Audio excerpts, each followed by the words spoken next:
네, 오늘의 첫 번째 고엔스탑 종목은 어떤 종목이죠? 네, 오늘 첫 번째 고엔스탑 종목은요. 요즘에 정말 머리부터 발끝까지 핫 이슈인 종목입니다. 에어부산입니다. 네, 에어부산. 사실은 이제 뭐 에어부산 같은 경우는 이제 아시아나 항공 관련돼서 네, 그렇죠. 굉장히 좀 부각이 되고 있고 이제 지분율을 다 내놓게 되면서 뭐 이제 인수나 이런 여러 가지 모멘텀이 좀 발생이 되면서 주가의 급등이 나타나주고 있습니다. 지금 이거를 연달아 급등이 나와주고 있는 그런 상황이고요. 아무래도 관련돼서 좀 투자하고 계신 분들은 지금 굉장히 흐뭇한 미소를 짓고 계실 텐데 그럼 에어부산 오늘은 고를 하실 건가요? 스탑을 하실 건가요? 네, 에어부산 오늘은 고 드리도록 하겠습니다.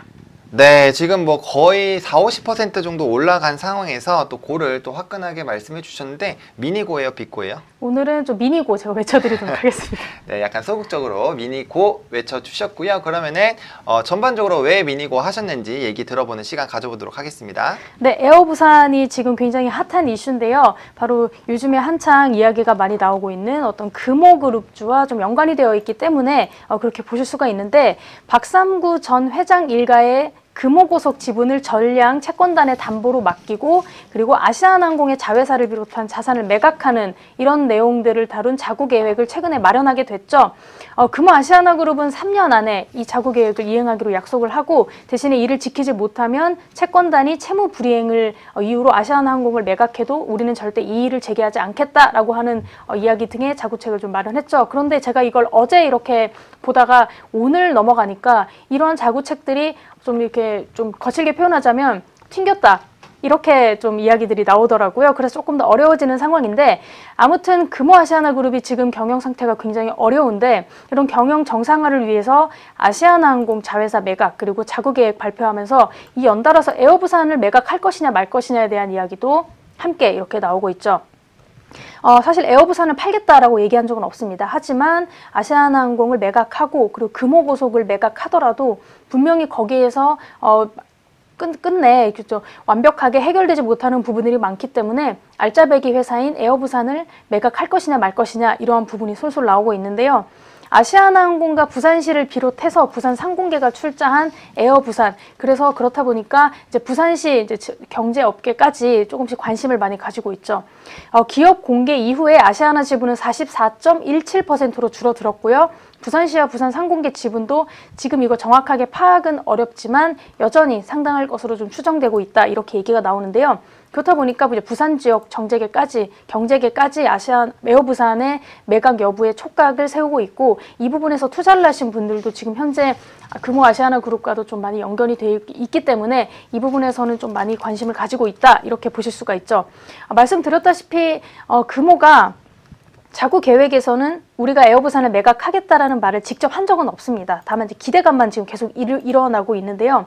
아시아나항공의 자회사 가운데 어떤 매출이라든지 영업이익이 가장 좋고 알짜배기 회사로 거론되고 있는 곳이 바로 에어부산이죠. 그래서 아무래도 돈이 없다 보면 알짜 회사를 매각할 가능성이 좀 높아지게 되죠.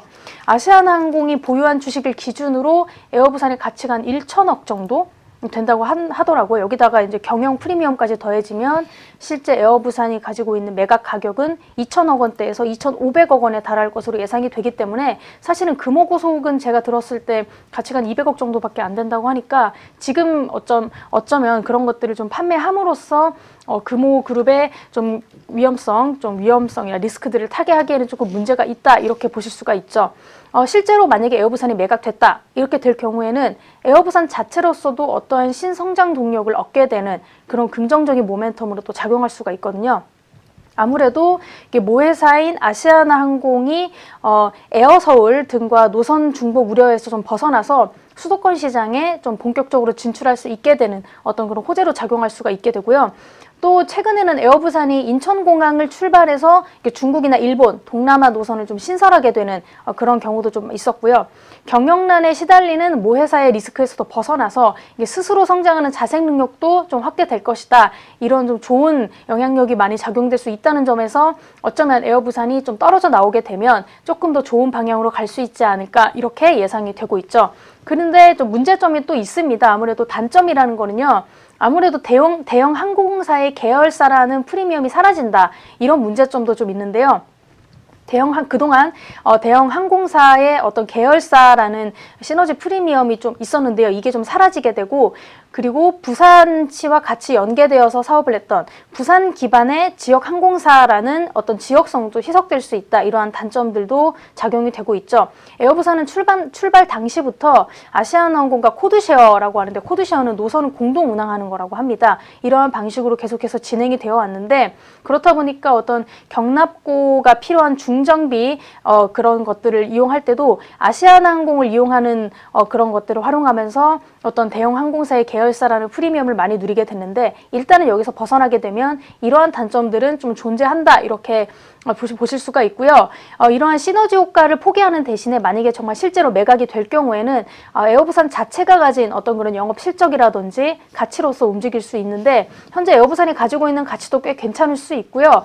또 더 크게 뻗어나갈 수 있기 때문에 이 부분에 있어서는 일단 이 부분을 좀 제가 크게 봤기 때문에 고를 드렸고요. 근데 한 가지 좀 문제가 되는 점은, 지금 차트 흐름상으로 보시면 에어부산이 정말 어제장부터 해서 지금 심각하다 싶을 정도로 굉장히 크게 굉장히 지금 상승한 모습을 보이고 있죠. 그리고 지금 매물대에 이렇게 몰려 있는데, 이 상황에 있어서는 조금 무조건 조정이 일어난다고 볼 수는 없지만, 지금 이 상태에서는 좀 어느 순간 좀 조정이 일어날 가능성이 있다고 보고요. 지금 또 너무 많이 올라와 있기 때문에, 제가 사실은 어제장 말씀드릴 때는 이 정도까지는 아니었거든요. 어제장은 제가 목표가를 6,900원은 드렸는데 이미 목표가는 넘어섰고, 손절 라인은 5,400원 제가 잡았었는데, 지금 이까지 지금 떨어질 것도 지금 확실시가 되지 않고 있기 때문에 제가 오늘 목표가를 좀 새로 잡아야 드려야 될 것 같아요. 목표가 오늘은 좀 홀딩 하시면서 목표가 7,700원까지도 좀 바라보실 수 있을 것 같고요.